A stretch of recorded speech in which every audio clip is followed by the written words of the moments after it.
Hello everyone, welcome to KC Nandan Academy. Today I am starting with a new topic that is negligence. अगर हम negligence words की बात करते हैं तो असावधानी या कह सकते हैं लापरवाही, ठीक है। हम इस टर्म का जो इस्तेमाल कर रहे हैं, ये देखिए, ये एक नेग्लिजेंस एक ऐसा कॉन्सेप्ट है जो कि सिविल लाइबिलिटी भी बनाता है और कभी कभी आपकी क्रिमिनल लाइबिलिटी भी बनती है, ठीक है। It is the purpose of fastening the defendant with the liability under civil law and at times under the criminal law. तो नेग्लिजेंस क्या है, लापरवाही क्या है कि आपको कोई एक्ट है, आपको चीज़ें करते हुए यानी कि you have to take care but आपने नहीं किया, आपको करना चाहिए था, आपने नहीं किया, या किया तो उस प्रॉपर तरीके से नहीं किया जिस तरीके से वो किया जाना चाहिए था, जिसकी वजह से क्या हुआ, डैमेज हुआ, यानी कि क्षति हुई, ठीक है। डैमेज हुआ, डैमेज होने के बाद क्या कहते हैं, दूसरी पार्टी को, जो इंजर्ड पार्टी है, उसको कोई डैमेज हुआ तो वहाँ पर जो है वो नेग्लिजेंस का कॉन्सेप्ट जो है अराइज होता है, ठीक है। अब जनरली अगर हम बात करते हैं तो negligence is the amount of damages incurred which is determinative of the extent of liability in tort. यानी कि मैंने आपसे ये कहा कि ये दोनों सिविल में भी आते हैं, दोनों सिविल में नहीं, मतलब नेग्लिजेंस दोनों सिविल में भी आते हैं और क्रिमिनल में भी आते हैं, राइट। तो जो सिविल का कॉन्सेप्ट है, सिविल का जो टॉर्ट के अंतर्गत जो नेग्लिजेंस आता है, इसमें ये बताया जाता है कि आपका जो नेग्लिजेंस है उसकी आपकी कितनी क्या कहते हैं, आपका जो अमाउंट, देखिए डैमेज हुआ है, आपका जो टॉर्ट क्या कहता है, डैमेज हुआ है तो डैमेजेस मिलेंगे, ठीक है। आपका जो कॉम्पनसेशन अमाउंट है वो मिलेगा। अब वो कब मिलेगा, किस बेसिस पे मिलेगा, तो नेग्लिजेंस में क्या है, अगर टॉर्ट है तो negligence is the amount of damages incurred which is determinative of the extent of liability, कि एक व्यक्ति की कितनी डैमेज हुआ है, ठीक है, कितनी क्षति हुई है, वो डिटर्मिन करता है कि आपका कंपनसेशन यानी कि अमाउंट जो है वो कितना होना चाहिए, ठीक है। जबकि जो क्रिमिनल में क्या होता है कि क्रिमिनल में it is not the amount of damages, आपका कितना नुकसान हुआ इस बात पे नहीं है, but the amount and degree of the negligence that is determinative of liability. यानी कि ये जो पर्सन था उसको कितनी सावधानी बरतनी चाहिए थी और उसने कितनी सावधानी नहीं बरती, उसके बेसिस पे ये डिटर्मिन होता है कि क्या अमाउंट जो है वो इंजर्ड पार्टी को एज ए कंपनसेशन के तौर पे दिया जाए। तो दोनों में फ़र्क क्या है कि सिविल कहता है कि जो टॉर्ट है, टॉर्ट के अंतर्गत डैमेजेस जो आपका कंपनसेशन अमाउंट है वो इस बेसिस पे तय किया जाता है कि क्षति कितनी हुई है। क्रिमिनल में क्या कहता है, क्रिमिनल में ये कहता है कि अमाउंट उस बेसिस पे तय किया जाता है कि उस व्यक्ति की लीगल ड्यूटी कितनी थी, कितने अमाउंट तक उसकी लायबिलिटी बनती है, यानी कि उसकी लीगल ड्यूटी कितनी थी, कितनी ड्यूटी को उसने जो है वो नेग्लिजेंट किया है, असावधानी बरती है, उस बेसिस पे अमाउंट तय होता है, ठीक है। डिफरेंस समझ रहे। तो नेग्लिजेंस क्या है, नेग्लिजेंस आपको कुछ करना चाहिए था, इट शुड बी, कुछ करना चाहिए था, आपने उसको नहीं किया, कितना नहीं किया, कितना नहीं हुआ, उसके ऊपर डिपेंड करता। अब टॉर्ट में क्या है कि आपने कितना किया कितना नहीं, इससे फ़र्क नहीं पड़ता, आपके डैमेजेस कितने हुए, नुकसान कितना हुआ, ठीक है, उससे फ़र्क पड़ता है कि डैमेज जितना हुआ है उसी बेसिस पर डैमेजेस जो है वो आपको मिलेंगे, आपको कंपनसेशन जो है वो कोर्ट जो है अवार्ड करती है, राइट। उसके बाद कुछ डेफिनेशंस, देखिए जो डेफिनेशंस आपको ड्यूरिंग द वीडियोस आपको मिलेंगी, प्लीज़ मेक श्योर कि आप उन डेफिनेशंस को याद करें, ठीक है। बाकी का कॉन्सेप्ट डेफिनेशंस ऐसा पोर्शन है जहाँ पर आपको इनको याद ही करना पड़ेगा, you can't just understand and right it definitions, क्योंकि एक पर्टिकुलर जो पर्सन है, रिसर्चर है, उसकी अपनी लैंग्वेज होती है, उसको आपको याद करना पड़ेगा। बाकी आप अपने समझ के और उन पॉइंट्स को, आपको मेन पॉइंट्स याद करने पड़ेंगे, उसमें आप क्या क्या कैसे कैसे अपनी समझ से लिखते हैं वो आपके ऊपर डिपेंड करता है, राइट। तो जब डेफिनेशंस आएंगी तो डेफिनेशन की जब हम बात करते हैं तो नेग्लिजेंस क्या है, नेग्लिजेंस इज़ बेसिकली, विनफील्ड और जोलोविक्स क्या कहते हैं, negligence is the breach of legal duty. Legal duty कब अराइज होती है, जब लीगल राइट और लीगल ड्यूटी, यहाँ पर हम किसी सोशल की बात नहीं कर रहे हैं, हम मॉरल ड्यूटी की बात नहीं कर रहे हैं, हम लीगल ड्यूटी की, जो लीगली, जो लॉ ने आपको यहाँ ऊपर इम्पोज करी है, ठीक है, to take care which result in damage undesired by the defendant to the plaintiff, ठीक है। यहाँ पे क्या है कि नेग्लिजेंस जो है वो क्या है, एक ब्रीच ऑफ ड्यूटी है। ब्रीच का मतलब क्या होता है, उल्लंघन, ठीक है। तो आपके जो लीगल ड्यूटी है उसका उल्लंघन कर दिया है, उसने टेक केयर नहीं करा है, जिसकी वजह से डैमेज हुआ है, यानी कि क्षति हुई है, ठीक है, किसके द्वारा, डिफेंडेंट के द्वारा टू द प्लेंटिफ। अब लॉर्ड राइट क्या कहते हैं, negligence means more than headless और केयरलेस कंडक्ट वेदर इन कमीशन और omission. It properly connotes the complex concept of duty, breach and damage thereby suffered by the person to whom the duty was owed। इसमें इन्होंने commission और omission, आपने act और omission की बात करी है,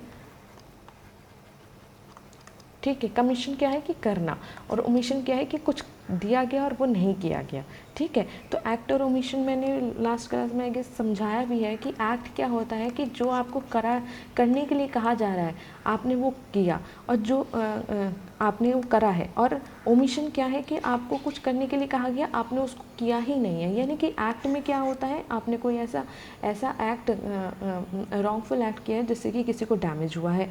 अब ओमिशन में क्या है कि आपको कुछ चीज़ों को करना चाहिए था, आपने वो नहीं किया, लाइक आपको ध्यान रखना चाहिए था, you should have take care, आपने वो नहीं किया, ठीक है। तो अपनी जो उसकी आपकी ड्यूटी बनती थी आपने वो नहीं किया।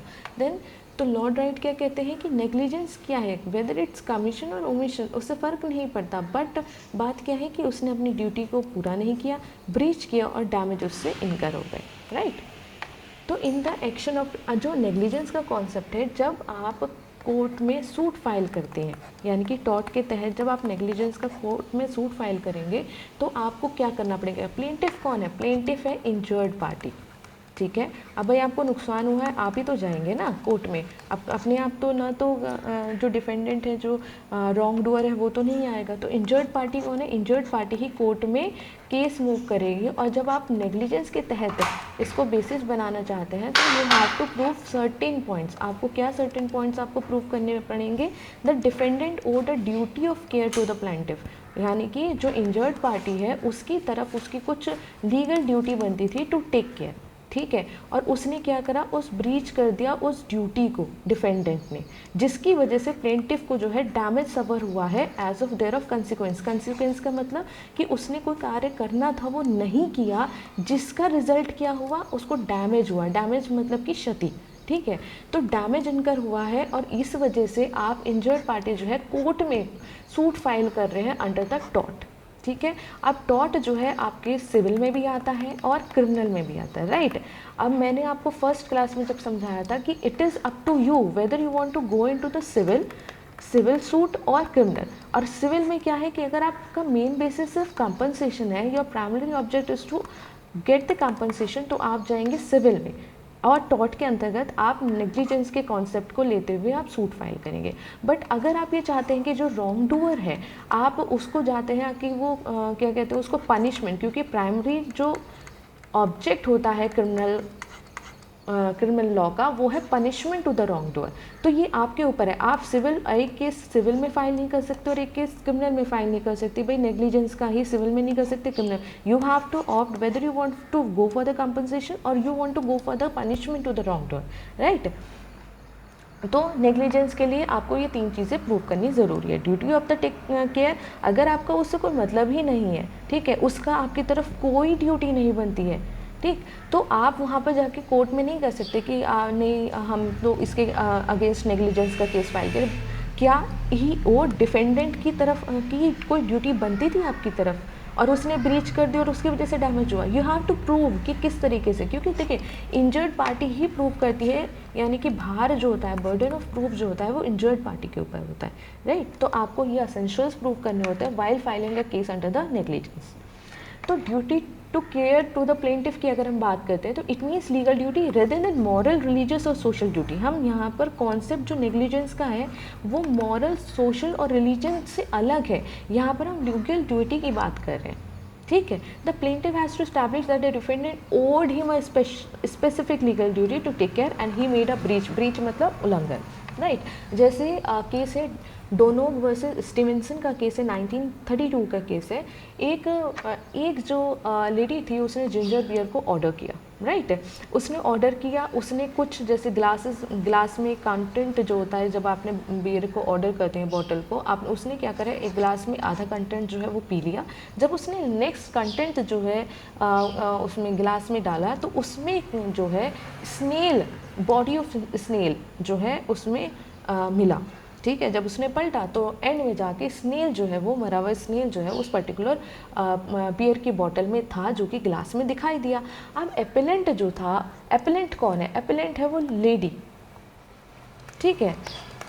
तो she seriously suffered in her health, भाई वो उसने ऐसा कंटेंट पी लिया है जिसमें कि मरा हुआ केचुआ था, तो उसमें क्या कहते हैं वो पर्टिकुलर लेडी को सफ़र करी है, उसने इंजरी सफ़र करी है, राइट। उसकी हेल्थ से जो भी हो सकता है कि स्टमक इन्फेक्शन हो सकता है, कुछ भी, उसने सीरियसली हेल्थ को सफ़र किया है। तो वहाँ पे, और सबसे बड़ी बात, जो बॉटल थी वो ओपेक ग्लास की थी, ऐसी बॉटल थी जिससे अंदर के कंटेंट प्रॉपर दिखाई नहीं देता। वो नहीं होते जो डार्कन कलर की होती है, उसमें प्रॉपर कंटेंट दिखाई नहीं देता। तो कोई भी व्यक्ति जब उस पर्टिकुलर बॉटल को लेगा तो उसको एकदम से दिखाई नहीं देगा कि इसके अंदर में कुछ मरा हुआ पड़ा है या नहीं है, या सही है ये bottle. She brought an action against the manufacturer for the damages, ठीक है। अब उसने क्या करा, इंजर्ड पार्टी कौन थी? लेडी थी। उसने डिफेंडेंट कौन हुआ? वो पर्टिकुलर मैन्युफैक्चरर, जो बियर मैन्युफैक्चरर था, उसके खिलाफ उसने केस फाइल करा कि उसको डैमेजेस चाहिए, कंपनसेशन। तो हाउस ऑफ लॉर्ड ने held manufacturer owed her duty to take care. अगर आप एक ऐसी उसमें है जहाँ पर यू कैन असर्टेन कि भाई क्या पर्टिकुलर इस चीज़ में, बॉटल में कोई भी चीज़ हो सकती है, तब तो ये कह सकते हैं कि हाँ भाई आपको देख के पीना चाहिए था। But the bottle is of such kind कि कोई भी पर्सन नहीं असर्टेन कर सकता था कि उसमें कुछ भी पर्टिकुलर सामान है या कोई भी चीज़ गिरी हुई है। तो ऐसे में हाउस ऑफ लॉर्ड ने मैन्युफैक्चरर को लाइबल ठहराया उस पर्टिकुलर डैमेज के लिए जो कि उस लेडी को हुआ है। क्यों हुआ है? क्योंकि it was a breach of duty. आप कोई भी पर्टिकुलर चीज़ को बेच रहे हैं और उसकी वजह से, and you have to take care, जब आप किसी चीज़ को आप फिलअप करते हैं, मैन्युफैक्चरिंग कर रहे हैं, आप उसको प्रोसेस करते हैं, तो it is a legal duty कि आप सही चीज़ को सर्टेन करें। आप एक चीज़ को दिखा रहे हैं, जैसे कई बार आप लोग देखते होंगे कि जो आपका कंटेंट होता है, आप लोग पीछे देखते हैं कि क्या क्या इसमें, कौन से क्या क्या चीज़ें मिली है, इंग्रेडिएंट्स क्या है, ठीक है। तो अगर उसमें भी, उस तरीके की चीज़ों में भी अगर वो चीज़ नहीं पाई जाती है, एडिशनल कोई चीज़ पाई जाती है जो कि आपके हेल्थ के इश्यूज़ में, और वो चीज़ मेंशन भी नहीं है, you are in taking into your body, तो ऐसे में you can take the action against the person who has injured you. अब no liability when injury was not foreseeable. Foreseeable का मतलब क्या है कि आप कोई भी लेमैन व्यक्ति जो है, ऐसी कोई सिचुएशन होती तो उसको ये समझ में आता कि अगर मैंने ऐसा किया तो ये हो सकता है, ठीक है। आपको पता, फोर्सेबल का मतलब होता है कि आपने कोई भी लेमैन व्यक्ति जो है वो समझ सकता है कि आपने ये एक्ट करने पर इस तरीके की चीज़ हो सकती है, ठीक है। जैसे आपको भी पता है कि अगर आप बहुत ज़्यादा रैश ड्राइविंग करते हैं, बहुत हाई स्पीड में आप कर रहे हैं, तो वहाँ पर एक्सीडेंट के चांसेस बहुत ज़्यादा रहते हैं, ठीक है। तो it is a foreseeable thing. लेकिन ऐसी चीज़ें जहाँ पर no liability when injury was not foreseeable, क्या जहाँ पर आप नहीं, दूर तक नहीं डिस्कवर कर सकते कि भाई कोई नुकसान भी हो सकता है, ऐसे में कोई लाइबिलिटी अराइज नहीं होती। ये केस है केट्स वर्सेस मोनगिनी ब्रदर्स का केस है। इसमें कहा गया, a lady visitor to the restaurant was injured by the falling of ceiling fan on her. अब सीलिंग फैन आपके घर में भी होता है, आप एक प्रॉपर तरीके से, जिस तरीके से इसको इंस्टॉल करते हैं, आपने वैसे ही इंस्टॉल करा है, बट एक ऐसी ये एक्सीडेंट मान के चलते हैं, the reason of the falling of fan was latent defect in the matter of the suspension of rod of the fan. आपने जिस तरीके से उसको इंस्टॉल करना था वैसे ही आपने इंस्टॉल कर रखा है, अब अचानक से वो टूट जाता है तो इट वाज अनफोर्सेबल। आप उसको नहीं समझ सकते या दूर तक ये नहीं सोच सकते कि भाई पंखा भी ऊपर से गिर सकता है, ठीक है। The defect could not have been discovered by reasonable. देखिए, जब आप कोर्ट में इस तरीके के मैटर को लेकर जाते हैं तो रीजनेबल मैन का मतलब क्या है कि एक ऐसा व्यक्ति जो लेमैन है और जिसकी समझ अगर पूरी है, तो क्या ऐसा व्यक्ति, मैं हाई क्लास व्यक्ति की नहीं कहूँगी, ना मैं ये कहूँगी कि भाई अगर कोई फिजिक्स का पर्सन है तो उस जो हाई एंड पर्सन होता है उसकी बात नहीं करेंगे हम। लेमैन, कोर्ट जो है वो लेमैन व्यक्ति के नज़रिए से देखता है, क्या वो डिस्कवर कर सकता था? अगर वो डिस्कवर कर सकता था कि इस तरीके की क्षति हो सकती है और तब भी वो कोई कार्य कर रहा है, then he must be liable. But अगर वो डिस्कवर ही नहीं किया जा सकता, the defect could not have been discovered by the reasonable man, तो इट वाज हेल्ड दैट कि since harm was not foreseeable, आप उसको दूरदर्शी नहीं देख सकते थे कि ऐसा भी कुछ हो सकता है, they were not negligent and therefore were not liable, right. Reasonable possibility does not mean remote possibility, ठीक है। रीजनेबल पॉसिबिलिटी मतलब, रिमोट पॉसिबिलिटी मतलब बहुत ही क्या कहते हैं बहुत छोटी भी संभावना को नहीं मतलब करता है। To establish negligence it is not enough to prove that injury was possible but a reasonable likelihood of injury has to be shown. यानी कि ये नहीं है कि सिर्फ आपको लग रहा था कि ऐसा हो सकता है। ऐसे तो आप घर में भी खाना खाते हैं तो भी छत गिर सकती है, आप गाड़ी में जा रहे हैं, गाड़ी में बैठते ही आपके गाड़ी फट सकती है, ठीक है। तो ऐसे ही क्या हो सकता है। तो ये ऐसी चीज़ें हैं जो कि एकदम से आप कोई एक्ट करेंगे एंड ये पता ही है कि ये होगा ही होगा, राइट। तो आपको ये शो करना पड़ेगा। भार किसके ऊपर है, आपकी इंजर्ड पार्टी के ऊपर ही बर्डन ऑफ प्रूफ रहता है कि वो शो करे कि इस पर्सन की जो है वह लीगल ड्यूटी थी। ये केस किसमें बताया गया है, ये बोल्टन वर्सेस स्टोन के केस में। एक मैच चल रहा था, क्रिकेट क्लब का मैच चल रहा था, batsman hit a ball and ball went over to the 7 feet high, ठीक है। एक जो फेंस, एक जो बाउंड्री थी वो 7 फीट की थी और 17 feet above the cricket pitch and injured the plaintiff on the adjoining highway. अब वो निकल के जो आपका स्टेडियम था, क्लब था, उससे निकल के हाईवे पर एक व्यक्ति को इंजर कर देती है। The wicket is above 78 yards from the fence और 100 yards away from the plaintiff, ठीक है। अब इतनी दूरी पर था और प्लेंटिफ से भी इतनी दूर था, तो House of Lords held that there was no liability on the basis of negligence because the chance of the person, जो चांस था वो भी इतना छोटा सा था, इतना छोटा सा था कि वहाँ पर आप किसी तरीके से भी उस चीज़ को नहीं रोक सकते थे, राइट। ब्रीच ऑफ ड्यूटी, देखिए सेकंड एसेंशियल क्या है आपका, ब्रीच ऑफ ड्यूटी होनी ज़रूरी है and it should be a legal duty, ठीक है। आपकी लीगल ड्यूटी होने के लिए भी ज़रूरी है। Breach of duty means non observance of duty care which is required in a particular situation if the defendant has acted reasonable prudent there is no negligence. अगर एक ऐसी ड्यूटी है, ब्रीच ऑफ ड्यूटी का मतलब है non observance of duty due care, यानी कि जो केयर करनी चाहिए थे वो नहीं की गई। लेकिन ऐसी सिचुएशन है the defendant has acted reasonable prudent meant there is no negligence. अगर आपने हर तरीके से भी सावधानी बरती है और तब भी डैमेज हो जाता है, तब भी डैमेज हो जाता है, then there is no negligence, right. और सबसे बड़ी चीज़, इस नेग्लिजेंस के कॉन्सेप्ट को कोर्ट में लाने के लिए there must be a damage to the plaintiff. Plaintiff has to show the damage that caused is not too remote and the consequence of that damage is defendant's negligence.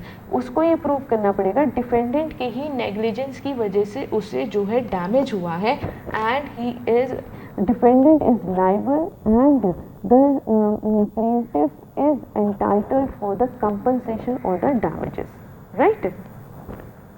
इसके लिए आपका ये जो पर्टिकुलर टॉपिक है negligence में आपको 3 essentials को ध्यान में रखना है। तो अगर आपको नेग्लिजेंस के ऊपर टॉपिक आता है तो you have to mention all the 3। अगर आप एक भी 3 का जो इंग्रेडिएंट है उसको मेंशन नहीं करते हैं तो आपका आंसर पूरा नहीं है।